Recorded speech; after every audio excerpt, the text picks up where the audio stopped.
And we begin this hour with the very latest on what's happening on the ground in the Middle East. For that, we turn to NBC News chief foreign correspondent Richard Engel, who joins us from the Israel-Gaza border. Richard, it's just at sunset, and continuing attacks on Gaza are underway.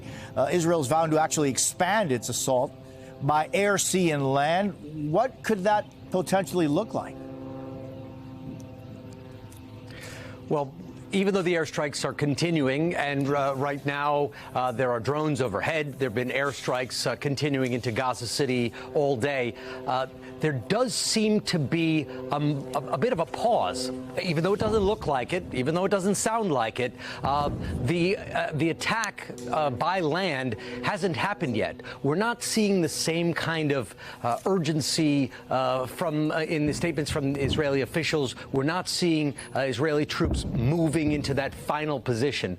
Instead, what we're seeing are more strikes. According to people inside Gaza, the strikes are becoming slightly more targeted.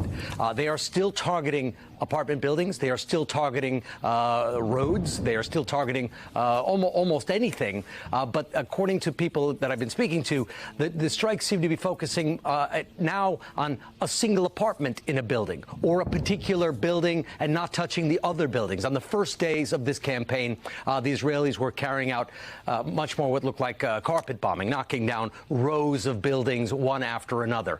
So something is underway. The reason why they haven't gone in is obviously a military secret that the Israelis are keeping to themselves.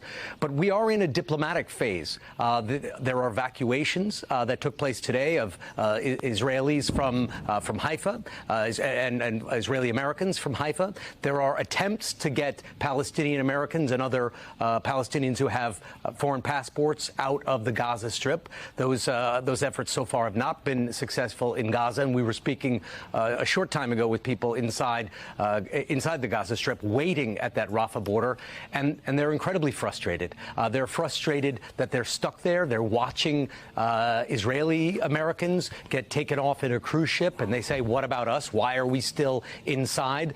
Obviously, the logistics are very different. Pulling a cruise ship up into a sovereign country and leaving from a port that is normally used for large ships is very different than trying to coordinate getting people out of a war zone that is under attack with four-way diplomacy between the United States, Egypt, Hamas, and Israel. So they're not exactly comparable situations, but the people in Gaza waiting at that crossing point feel that they are being ignored, feel that they are getting the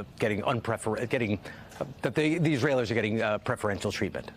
And of course, we know that there are other foreign nationals also waiting to try to escape Gaza, including up to potentially 600 Americans. We've heard from the Secretary of State and the State Department in the last 24 hours where it seemed like there have been multiple efforts and a big push and an expectation that that border crossing between Gaza and Egypt would be opened. It was supposed to happen this weekend. It didn't. Last night it was going to happen this morning. We were told it hasn't. Do we know why not? What is going on there? So it's just starting to rain here, so hopefully our lights and cameras will hold up. But that border crossing, I've crossed it myself. I've been down there quite a few times over the years.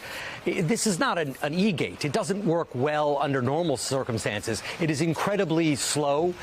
You have to have all of your paperwork, and now you have to balance all the competing interests. The Egyptians want that border crossing open so that they can let people in, but also so that they can move supplies in, because moving supplies into Gaza takes some pressure off of Egypt, which is being criticized right now all over the world, but in Egypt and in the Arab world in particular, because they look like they're not helping the Palestinian people. So they want to send aid in. Hamas is busy fighting, so whatever coordination they had on their side is either not reliable or not there. The Israelis want to keep that that area sealed off, and the Americans are putting pressure to get the people out and to get it out right away. And the United Nations is operating, because the United Nations has responsibility for large sections of the Palestinian population inside Gaza. So I think it's most likely a logistical problem at this stage. That is not a satisfying answer, of course, for the people who are waiting, who've been called time and time again to cross that border, and who are waiting there and anxious to leave and frustrated and standing in the heat with very little supplies. Some water has been pumped in. They got some into Rafah and the surrounding areas last night, and they are trying to conserve it out of concern that they don't know when more water supplies could come in.